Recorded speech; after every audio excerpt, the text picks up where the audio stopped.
Hello students, so this is Ms. Mukadam Tabassum and I am back with another part from the Nazism and rise of Hitler. तो आज का हमारा part है second world war and downfall of Hitler part 2। पहले इस video में हमने part 1 cover कर लिया था, जहाँ पे हमने सीखा था कि हिटलर एक कैसे पावर में था वर्ल्ड वॉर में और वो जितने के ही तादाद पर था, बट पता नहीं उसे क्यों ऐसा, उसके ऊपर क्या भूत सवार हो गया कि he decided to attack on the Soviet Union और वहीं से उसके बुरे दिन चालू हो गए। सो हाउ, कैसे, वो हम लोग इस वीडियो में देखेंगे। German attack on Soviet union.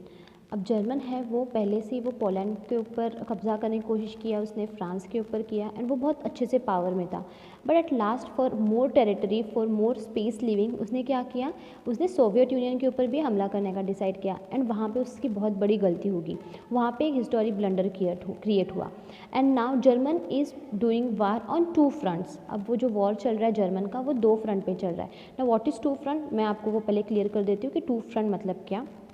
Now see this map, यहाँ पे जर्मनी है जिसने ऑलरेडी पोलैंड पे कब्ज़ा कर रखा है और वन साइड में है फ्रांस एंड ब्रिटेन और अदर साइड में है रशिया। तो जो ब्रिटेन एंड फ्रांस है वो वेस्टर्न फ्रंट है और रशिया जो है वो ईस्टर्न फ्रंट है। अब ऑलरेडी जर्मनी जो है वो फ्रांस और ब्रिटेन को परेशान कर रहा है, पोलैंड पर तो उसने ऐसे ही कब्ज़ा कर रखा है। अब उनके साथ साथ लड़ते लड़ते उसने किधर वॉर छेड़ी है, ईस्टर्न साइड में, जो कि रशिया है, मतलब सोवियत यूनियन, कंफ्यूज मत होना, रशिया ही वही है सोवियत यूनियन। तो दोनों तरफ से वो वॉर खेल रहा है। अभी उसकी आधी सोल्जर जो है वो ब्रिटेन एंड फ्रांस की तरफ लड़ रही है और आधी सोल्जर जो है वो रशिया की तरफ लड़ रही है और बीच में कौन है, जर्मनी है।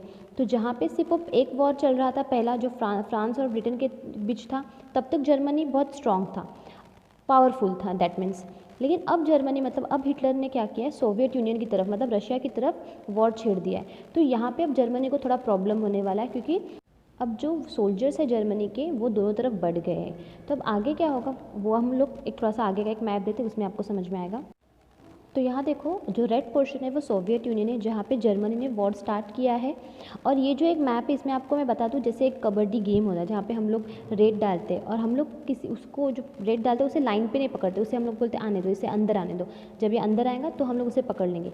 इसी तरह सोवियत यूनियन ने भी बहुत स्ट्रैटेजी लगाई। ये जो जर्मनी है उनको बिल्कुल कुछ नहीं किया, उसको वॉर करने दिया, अंदर आने दिया, और जैसे ही वो एक प्रॉपर रेंज में अंदर चले गए, वैसे ही इन लोगों ने अपना वॉर शुरू किया, ताकि जब ये पीछे जाए तो इनके पास इतना लंबा डिस्टेंस होगा कि जाने जाने तक इनके रिसोर्स सारे ख़त्म हो गए।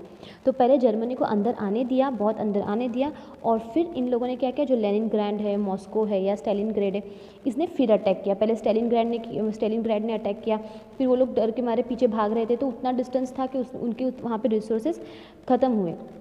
तो इस तरह से यूएसआर, मतलब जो रशिया है, उन लोगों ने क्या किया, सोवियत ने, कि जर्मनी को पहले अंदर आने दिया पूरी तरह से, और फिर एक पॉइंट पे आने के बाद यहाँ से उन लोगों ने वॉर स्टार्ट कर दिया, जहाँ पे जर्मनी का पावर थोड़ा सा लूज़ हो गया, क्योंकि जर्मनी वैसे भी उसके सोल्जर्स बढ़ गए थे ना, आधे वहाँ पे आधे यहाँ पे, तो उसको उतना पॉसिबल नहीं था, और सोवियत यूनियन ने बहुत स्ट्रेटजी से काम किया था।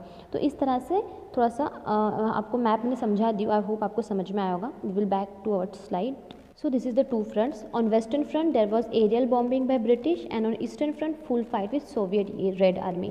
अब वेस्टर्न साइड से बॉम्बार्डिंग कौन कर रहा है, ब्रिटिश लोग, और वो भी ऐसा वैसा बॉम्बार्डिंग नहीं, एरियल बॉम्बिंग। एरियल बॉम्बिंग क्या है वो मैं आपको एक फ़ोटो में समझा दूंगी।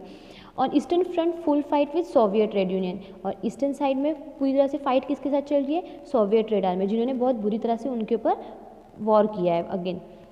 Then unwilling to enter but USA also entered into war due to Japan. अब unwilling मतलब USA को वैसे भी इस वॉर में कूदना नहीं था, जैसे उसने पहले भी वो कूदना नहीं चाहता था, लेकिन एट लास्ट उसको इसमें घुसना पड़ा। क्यों? बिकॉज ऑफ जापान, क्योंकि हिटलर जापान के नज़दीक यूएस है, तो हिटलर ने जापान को कहा था कि हम लोग इन लोगों को परेशान करें, तुम लोग यूएसए को परेशान करो, क्योंकि यूएस से बिना बोले किसको सपोर्ट कर रहा था, मतलब पैसों से या जो भी हो, उसको कैसे फ्रांस को, ब्रिटेन को सपोर्ट कर रहा था। तो हिटलर चाहता था कि जापान यूएसए को ख़त्म करे, तो यूएसए को परेशान करने स्टार्ट कर दिया जापान ने, और इसीलिए यूएसए को फिर इस वॉर में एंटर करना पड़ा। And Japan bomb Pearl Harbor US naval base. तो जापान ने क्या किया था, सबसे पहले जापान से शुरुआत हुई यूएसए के ऊपर बॉम्ब डालने की, जो कि पर्ल हार्बर पे डाल दिया था यूएस नेवल बेस पे। तो जैसे ही यूएसए के ऊपर स्टार्ट हो गया war, then USA retaliate by dropping atom bombs on Hiroshima and Nagasaki. तो जैसे ही यूएसए के ऊपर ऐसा होने लगा तो यूएसए ने ऑब्वियसली इन रिटर्न जवाब तो देना है, तो यूएसए ने क्या जवाब दिया, they started dropping atom bombs, ऐसे वैसे बॉम्ब नहीं, एटम बॉम्ब्स फेंक उन्होंने डाले, जो वो भी Hiroshima and Nagasaki, this are the 2 cities of Japan, आप सब जानते ही हो। और इस तरह से उन्होंने क्या किया, उन सिटीज़ को ख़त्म कर दिया। And this way second world war ended. तो यहाँ पे सेकेंड वर्ल्ड वॉर ख़त्म हुआ और मई 1945 को हिटलर ने सुसाइड कर लिया। तो इस तरह से सेकेंड वर्ल्ड वॉर भी हिटलर हार गया था। तो ये हम लोगों ने सारा सब कुछ इस स्टोरी में पढ़ लिया है कि कैसा था, क्या बैकग्राउंड इन्फॉर्मेशन थी, आज हम लोगों ने देख लिया। तो सबसे पहले ये वीडियो ख़त्म करने से पहले मैं आपको कुछ फ़ोटोज़ दिखाती हूँ। तो ये है सोवियत सोल्जर इन बर्लिन।